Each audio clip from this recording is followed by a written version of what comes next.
Você está na ZYL 416, Rádio Pomerana FM 98,5 MHz, uma emissora da Associação de Radiodifusão Comunitária de Santa Maria de Jetibá.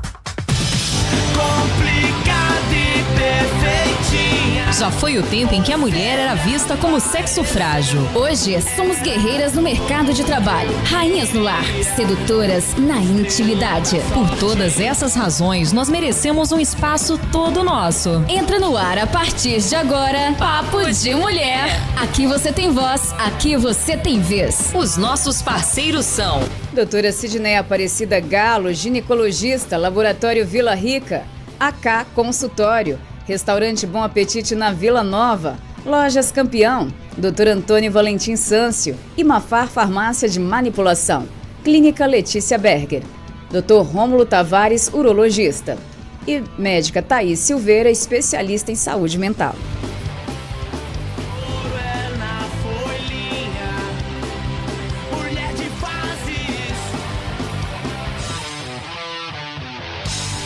Boa tarde para você, é um prazer estar contigo em mais uma edição do nosso Papo de Mulher, sempre trazendo informação para a população santamariense e para todo o Brasil. Hoje vamos falar sobre problemas de audição e surdez com a fonoaudióloga Amábile Fardim. Boa tarde, Amábile, seja bem-vinda pela primeira vez aqui no nosso Papo de Mulher. Boa tarde, obrigada pelo convite, Marcinete. É um prazer recebê-la.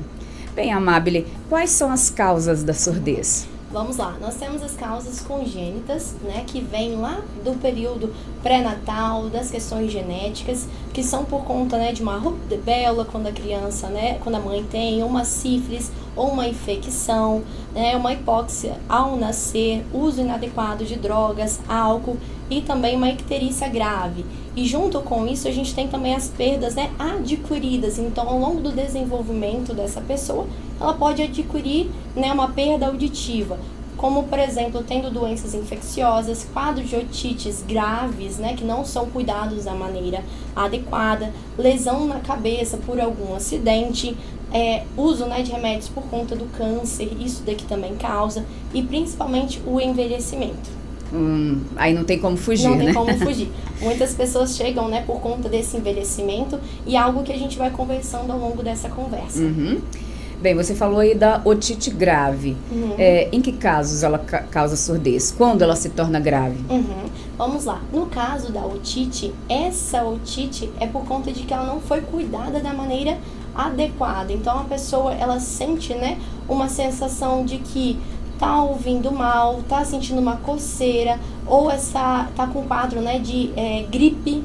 A gripe, ela vai para o nosso ouvido, né? Nós temos as tubas auditivas, por meio dessa tuba auditiva, essa secreção chega até o nosso ouvido. Então, pessoas, né, crianças que têm uma tuba auditiva mais horizontalizada, acaba que tem uma propensão maior de ter nessas otites de repetição. E essas otites a gente precisa de logo fazer uma avaliação auditiva para ver se ela está afetando, né, como que ela está afetando a nossa orelha, os nossos ossículos, a nossa membrana timpânica, para a gente poder ir para o otorrino para ele fazer o tratamento adequado. O uso de medicamento, ou, por exemplo, fazer uso de uma cirurgia, tá? Então, tudo isso avaliado com o otorrino. Mas para o otorrino estar avaliando, é muito importante fazer essa audiometria para ver como é que está essa lesão, tá bom? Uma coceira no nariz persistente, mesmo após medicamentos, não é normal, então? Coceira no nariz? No ouvido, perdão. No ouvido, isso, exatamente. É muito bom a gente estar investigando. Você falou aí de coceira, né? Isso. Então, uma audiometria faz diferença também nesse caso. Faz diferença, porque a gente precisa de ver aonde é que está essa lesão, se essa lesão vai se agravar, por exemplo, hoje, né, fez audiometria, acusou a perda auditiva moderada, fez uso de medicamento, essa perda auditiva sumiu, né? A pessoa está com um quadro normal, então por isso é muito importante fazer esse monitoramento. Ou está com uma perda moderada, fez todo o aconselhamento, usou todos os medicamentos, ou fez uso, né? Fez uma cirurgia e essa perda auditiva que era moderada ficou leve. Então isso é muito importante fazer esse monitoramento ao longo desse tratamento. Por falar em perda auditiva, qual a diferença da perda auditiva neurosensorial para a perda auditiva mista? Vamos lá. Uma perda auditiva neurosensorial, ela acomete, né, a parte da cóclea, né, ou a parte do nervo auditivo. Então, o som ele é ele caminha, né, de forma natural, sem nenhuma pressão pelos nossos órgãos auditivos, e quando chega na cóclea, o nervo auditivo ele não consegue ser processado. Agora, é bem interna essa cóclea? É, isso, é interno, né? Ela fica, a gente passa, né, a membrana timpânica, passa os nossos ossículos, né? Depois vem a nossa cóclea. Então, essa é uma perda neurosensorial. Agora, já uma perda mista, né? O próprio nome já diz, mista. Então, tem duas questões. Tem tanto questão relacionada à nossa perda neurosensorial, uma perda condutiva. Uma perda condutiva é algo na condução. Uma membrana timpânica que está perfurada, uma desarticulação da cadeia ossicular, então tudo isso influencia. Uma infecção, tá bom? Que foi cuidada, mas ainda precisa, né, de acompanhamento, então tudo isso é muito importante. Bem, quais os sintomas da surdez? A pessoa começa, o paciente percebe desde o início? Vamos Ou lá. geralmente é quem está do lado? Vamos voltar um pouquinho. Antes de ir para um quadro de adulto, vamos para o quadro de infantil. Né? Ali, quando uma criança nasce, é muito importante a gente fazer a triagem auditiva neonatal, tá? Para a gente poder ver se ela está escutando ou não, fazer o teste que as crianças devem estar fazendo na audiometria. Isso. Não é audiometria, é um teste diferente da audiometria, né? Um teste por meio de sonda, para a gente ver como é que está os nossos, né, órgãos auditivos. Fazendo isso, a pessoa, né, a criança passa no teste ou precisa de um reteste. Se ela precisou de um reteste, é muito importante ter os acompanhamentos. É o mesmo teste da orelhinha? Isso, é o teste da orelhinha, exatamente. Então, fazer esse acompanhamento necessário, porque os pais vão começar a observar que essa criança não está ouvindo bem. Então, quando é uma criança, as pessoas adultas, elas observam. E quando é algo mais leve, às vezes passa despercebido, ou a criança, ela tem o reteste, os pais não fazem o reteste e vão observar essas queixas auditivas lá na escola, ou tem muitas trocas de fala, tá? Isso é um caso infantil. No caso já de uma pessoa adulta, o que acontece? E aí vem duas questões. Tem aquela perda auditiva que vai aos poucos, né, por conta da questão do envelhecimento, uma infecção de ouvido, né? As pessoas, como eu disse anteriormente, que tem infecção de ouvido, essa infecção de ouvido vem e vai, porque não é tratada da forma corretamente, ou essa pessoa trata bem essa infecção, mas ela acontece muitas vezes ao longo do ano. Então, cada vez que acontece, vai lesionando algum órgão. Essas daí são aos poucos, né? E o envelhecimento também, normalmente, é aos poucos. E aí, o que a gente acontece muito? O idoso chega até a gente, tô ouvindo bem. Essa perda auditiva ainda tá uma perda moderada, não tem tem a queixa, mas essa queixa não traz tanta questão para qualidade, né, de vida. Ele consegue, porque ele acha que tá tudo bem, mas as pessoas ao redor já estão falando alto, ele tá tendo essa dificuldade de ouvir, mas que para ele normal, tá? E aí, quando isso vai avançando para uma perda severa, a gente não consegue voltar tão bem atrás. Por quê?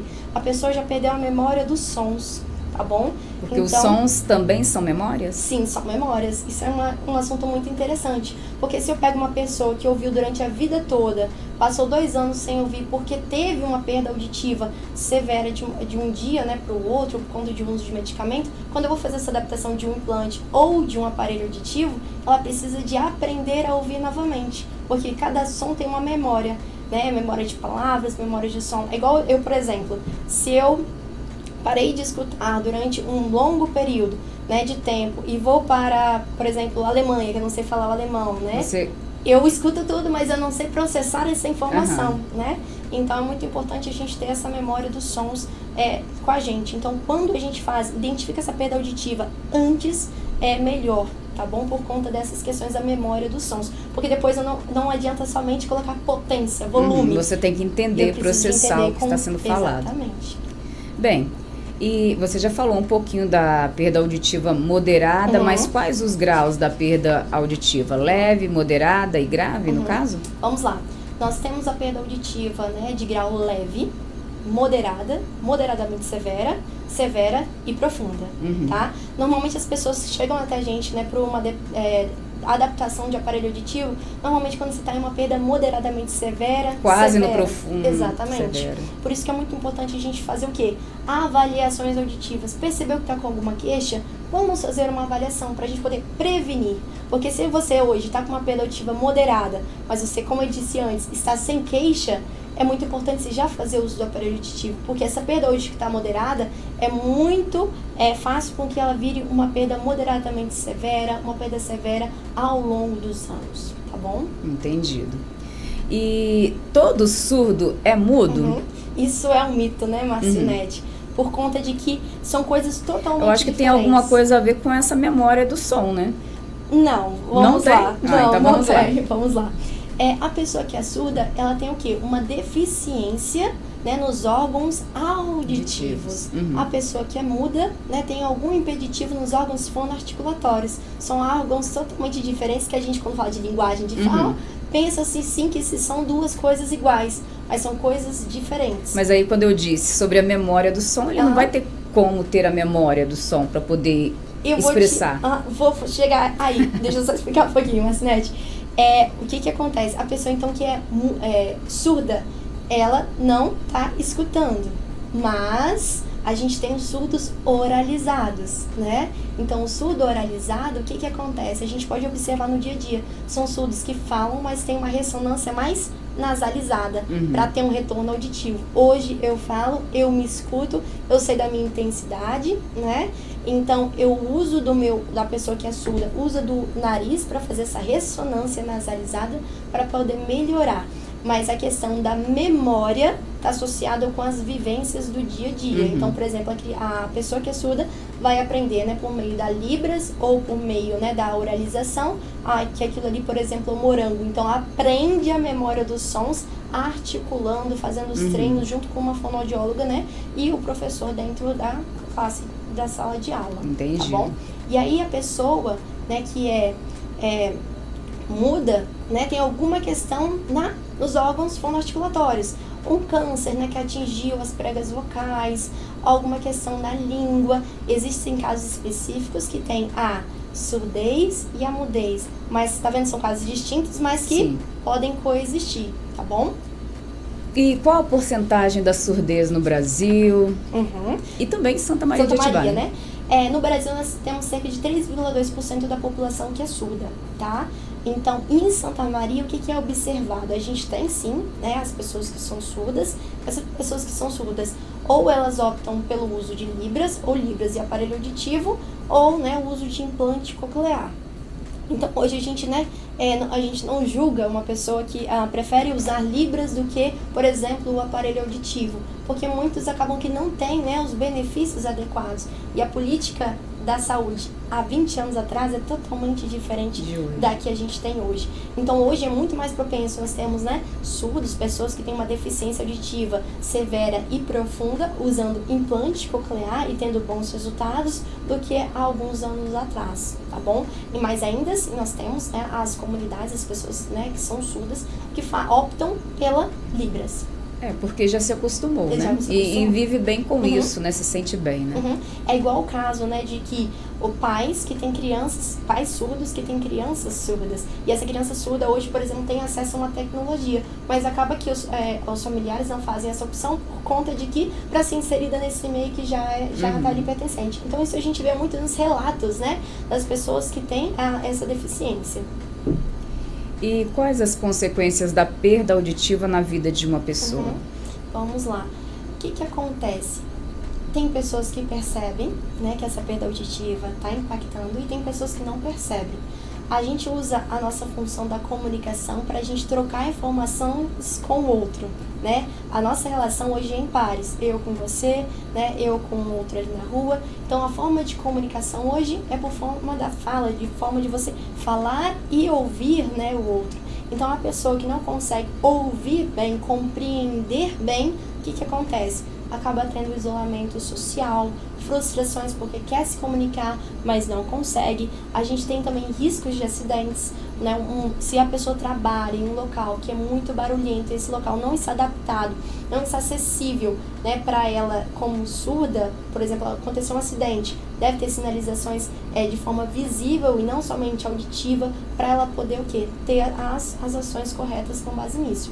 E é muito importante falar disso, né, sobre acessibilidade, Hoje a gente tem ali a Nestlé, né, a Garoto em Vila Velha, que tem uma porcentagem muito grande de surdos que trabalham na fábrica, né? E eu tive a oportunidade durante a minha faculdade de ter um estágio lá de observação e é muito presente a comunidade surda dentro da fábrica, né? Por conta de que é um ambiente todo muito bem preparado para poder ter esses trabalhadores. E quais as formas de reverter a surdez? Implantes? Ou antes dos implantes existem outros tratamentos? Ok.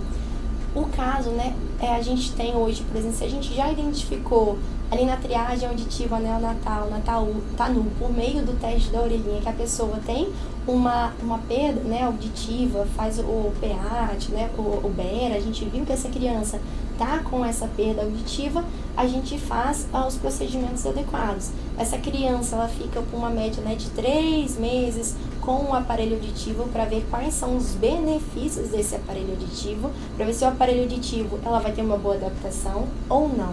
Se não tiver uma boa adaptação, essa pessoa passa para o implante. Para fazer esse implante, como que é um implante? É um ato cirúrgico, né, que a gente coloca um pino né, na cabeça, né, perfurado no crânio dessa pessoa. A gente primeiro faz o teste com os implantes que a gente chama de barra, né, as fichas elásticas, para poder a pessoa ver como que os benefícios. Então tem esses procedimentos quando é criança. No caso de adulto que viu que tem uma perda auditiva severa ou profunda, também fez esse teste de 3 meses de aparelho, esse aparelho não atingiu o que ela esperava, também é encaminhado para o implante. Então não é uma questão de reversível, mas sim a questão de proporcionar uma melhor qualidade de vida. Então não existe essa coisa da surdez ser irreversível. Existe casos onde não tem jeito mais, a pessoa, mesmo com implante, não consegue mais ouvir? Tem pessoas que o implante ele não deu benefícios, a pessoa não teve uma boa adaptação, tá? Mas para chegar neste ponto, lembra todos aqueles processos, né, do uso da faixa, do uso do aparelho. Então, se ele no uso da barra, né, no uso da faixa, ela não teve os benefícios, a gente normalmente não encaminha essa pessoa para o uso da cirurgia, a não ser que ela também queira fazer esse teste. Bom, então, assim, nessa cirurgia de implante coclear, é inserido, né, eletrodos nessa cóclea para poder ser estimulado, mas também é um risco cirúrgico. Sim. Bom? E como são esses implantes? Só existe esse mesmo? Vamos lá, nós temos vários tipos, né, de implantes. Hoje, no caso de crianças, né, até 5 anos, a gente pode usar, né, essa bandagem elástica que eu mencionei. Tem a fita adesiva que a gente coloca, né, na parte posterior da orelha. E nós temos como colocar também arcos de vibração, tá, para poder proporcionar uma qualidade auditiva.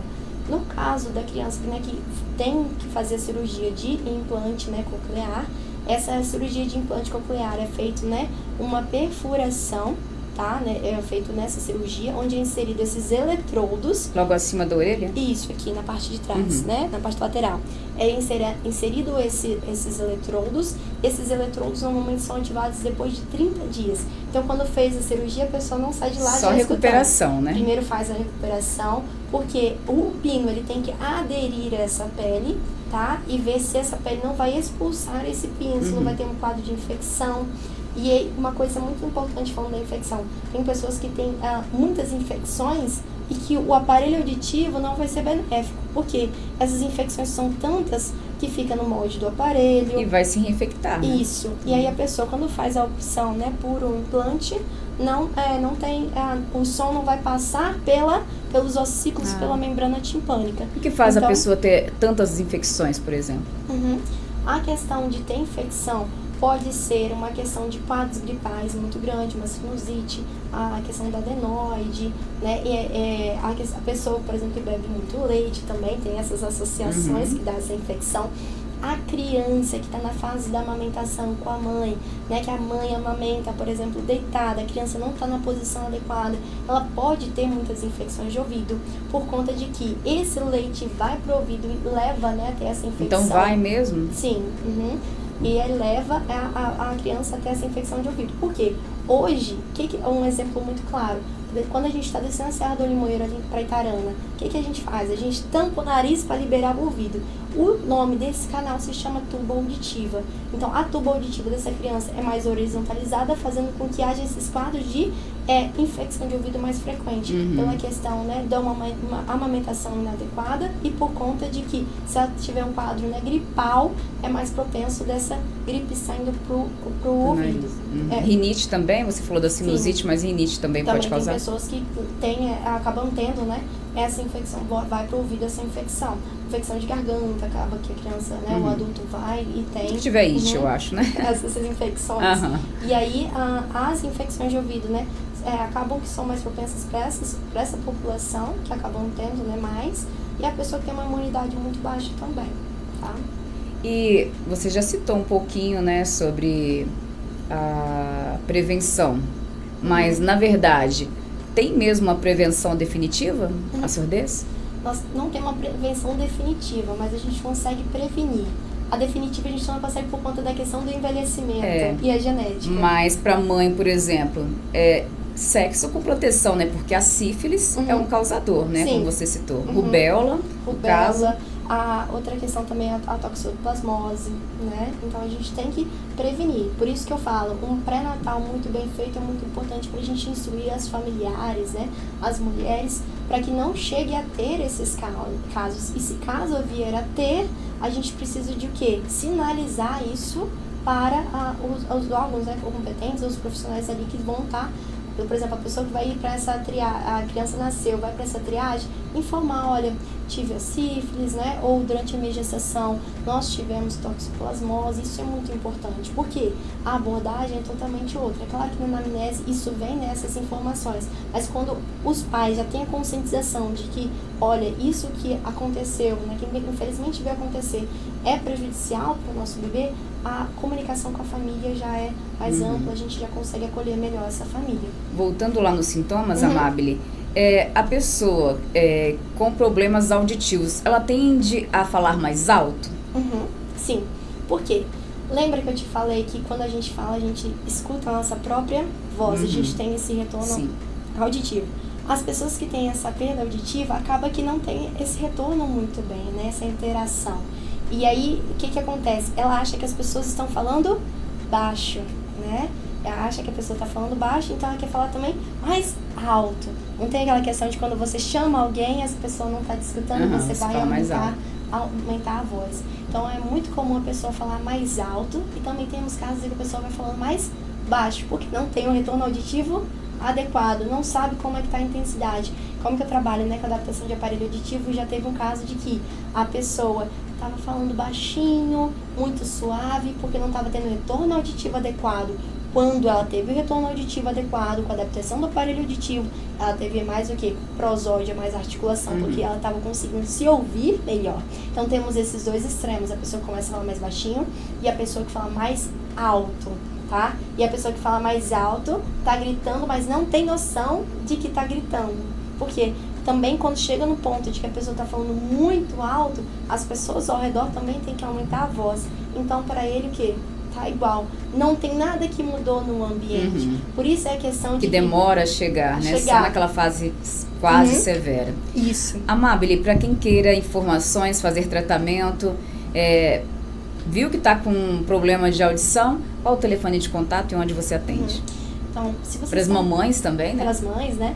Se vocês estão observando, né, que está tendo essa queixa auditiva em um bebê que não está ouvindo o som, fez um barulho alto, essa criança não localizou o som ou não fez a lateralidade, né, de um som, não soube distinguir se esse som veio do lado direito, se veio do lado esquerdo, se veio na frente, se veio atrás, ou se essa criança está com muita troca de fala, ou está tendo, né, erros na escrita. É muito importante a gente ter o quê?